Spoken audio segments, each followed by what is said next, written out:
عنوان و سعادتمند و فخر علما، پیشوای ملتی ما را نگه دارد خدا. صاحب عنوان و سعادتمند و فخر علما، پیشوای ملتی ما را نگه دارد خدا. پیشوای ملتی ما را نگه دارد خدا. پیشوای ملتی ما را نگه دارد خدا.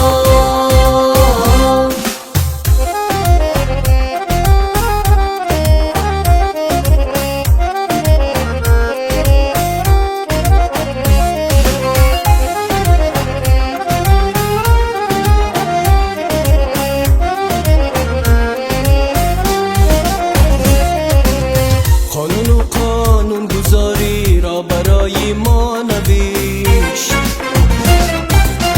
حکمیت را نمود و استوار و منخست، کشور ما را چوباغ کرد مانندی بهشت. پیشوای ملتی ما را نگه دارد خدا.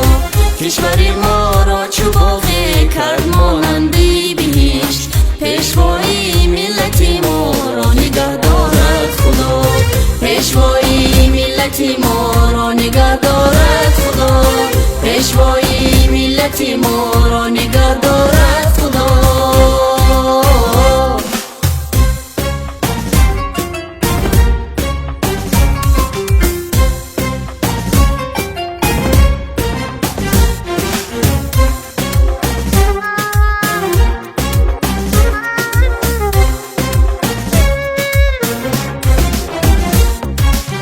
تاجیکستانی عزیزم کرده مشهوری جهان،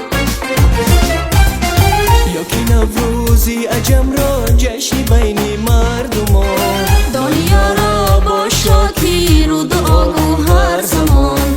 پیشوای ملتی ما را نگه دارد خدا. دنیا را با شادی رو دعاگو هر زمان. پیشوای ملتی ما را نگه دارد خدا. پیشوای ملتی ما را نگه دارد خدا. پیشوای ملتی ما را نگه دارد خدا.